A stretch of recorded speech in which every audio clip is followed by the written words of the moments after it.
everybody looking at banking today, banking issues. So it's always a hot topic for both accountants and cannabis companies. And so let's talk about first cannabis companies, dispensaries, farms, whatever. There are loads and loads of banking solutions. There's merchant services solutions. There's insurance solutions. There's debt solutions. You can get a loan. The unfortunate thing for cannabis companies, everything you need from legal to accounting to banks to whatever generally costs a little bit more in this industry. It's a new industry. Now some take this to the extreme. I mean, there's just lending terms that are literally loan shark.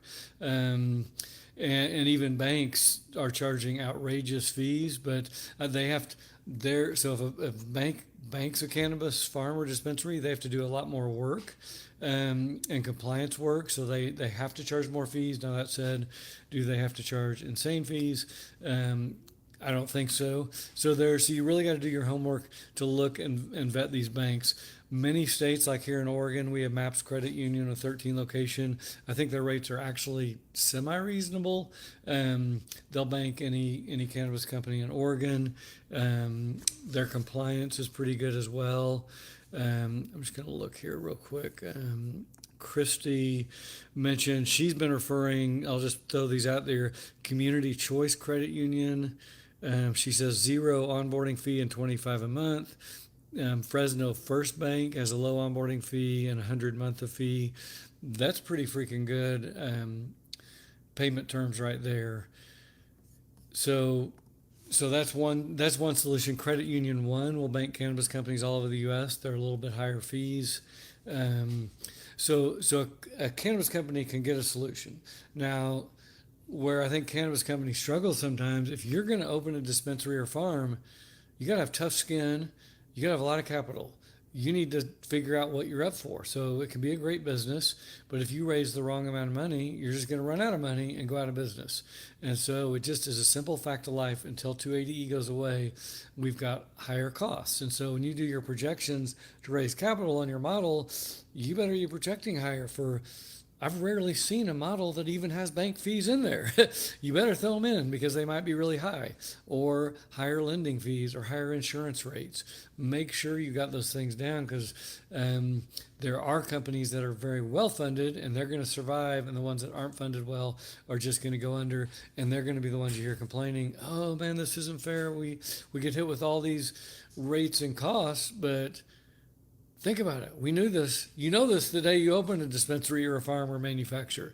You know everything costs more. You know you're getting screwed over by 280E.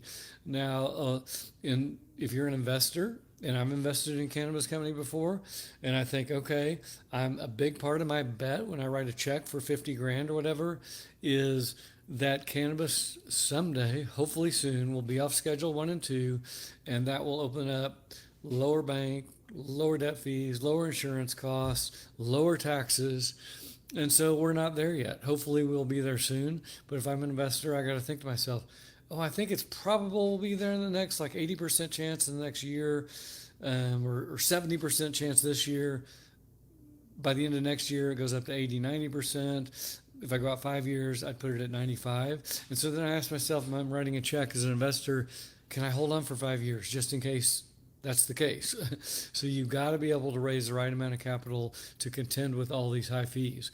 Now, generally, you're going to be dealing with credit unions or community banks, and so lots of credit unions are serving this industry, and I really enjoy working. I have both a credit union relationship, and I also have community banks. So like in Oregon, I actually had 2 community banks here, Columbia Bank and Umpqua Bank, that are kind of on the West Coast, and the Umpqua bought, I think it's that way, Umpqua bought credit, what's it called? No, Columbia.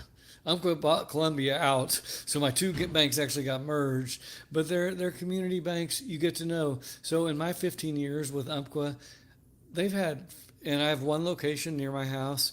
They've been through 4 managers. I've gotten to know them all very well, and they see me. I take my dog in there. I talk to them Never once have they asked me if I'm a cannabis accountant. I just thought, hey, I'm an accountant. I'm a CPA. Oh, by the way, I teach accounting too, and I make a good living. And here's a deposit or a transfer. They don't need to. They don't need to know everything about my business, and they don't ask. So I just get to be friends with them. They see me. They know me. They trust me as well. Um, Duchess is saying so. Google Credit Union One. So Credit Union One, just the number one. They definitely, and again, it depends what state. Different states have different solutions. Those two that I just mentioned, I don't have a link for them, but Fresno First Bank and then Community Choice Credit Union, you can look at those as well and see if you get some better fees. And you got to Google around and interview them and compare fees, and ask them why they're better or worse as well. So that's how I do it. I like to have a mix of banks. Way back when I got my first farm client, they were doing business at Chase. And so here's the other thing: don't waste your time trying to trick Bank of America or Chase or one of the big guys. That's a waste of time and it will cost you. And so they gave us like I think a 2-day warning, and they were like I don't know, we had $500,000 in the bank or several hundred thousand. I had just joined on, and I was like, holy crap, we need to move our money, and it's a cannabis farm. And I knew the guy over here at Columbia Bank, the vice president, executive vice president. I told him the complete situation. He got money moved over. Again, have those relationships with your local bankers. It will be good no matter what. Now, if you're a cannabis accountant versus a dispensary, it's much, much easier. You shouldn't be getting charged fees. But again, if you're an accountant or CPA, banks, people forget this. They're supposedly providing a service to us. We give them our money to take care of and protect. In exchange, they take our money and they go out and lend it out. But we're entitled to privacy. That's part of our Constitution. They have no business knowing every single thing we do or don't do with our life, or even where our money goes. And it bugs me. I've even had the community bank lately. I don't know, I forgot where we had to send a $3,000 deposit to something, and they're like, "What's this for?" I'm like, "What do you mean, what's this for?" It's a transaction I have to do. Why do you care? Why is it any of your business? That's a whole nother topic. I really think blockchain, Bitcoin, stable coins, we're in the midst of that stuff changing. So the old school, huge banks, Visa, Stripe, MasterCard, Square, PayPal, Zelle, Venmo, Western Union, screw off. You guys have been milking us, the business owners and consumers, for way too long, for way too little. And guess what? Blockchain is about to disrupt that entire industry. It's happening right now in Congress as well. I'm glad to see the U.S. taking action on that. But again, right now, if you have, say, Bitcoin, you can send it to Africa in 5 minutes, as much as you want, without paying a single fee. I mean, a very, very tiny transaction fee on the blockchain. You don't need to ask any bank. You don't need to ask anyone permission. You can just do it. Same with stable coins. You're going to see a lot about Tether and Circle in the coming days and years. And now everyone's jumping in, like Apple's going to make their own stablecoin and PayPal, and they're going to still try to gouge you and overcharge you for things. Don't buy into it. There's going to be cheaper solutions. They're going to lose really, really good. Tether is probably the most profitable company per employee on earth right this second. So we're going to see a lot of disruption. And if banks want to survive, they're going to need to get back to customer service. They're not our parents. If they're taking our money, they need to protect it as well. And our most retail clients cash. There's a lot of cash involved. There are merchant services solution. That's another topic. Be super careful vetting merchant services because there's many scam ones out there. So be super careful on that front as well. When you get to merchant services, if it's any kind of card or payment at a terminal, you got to be very careful because there are money laundering laws. For banks to comply, especially with credit cards.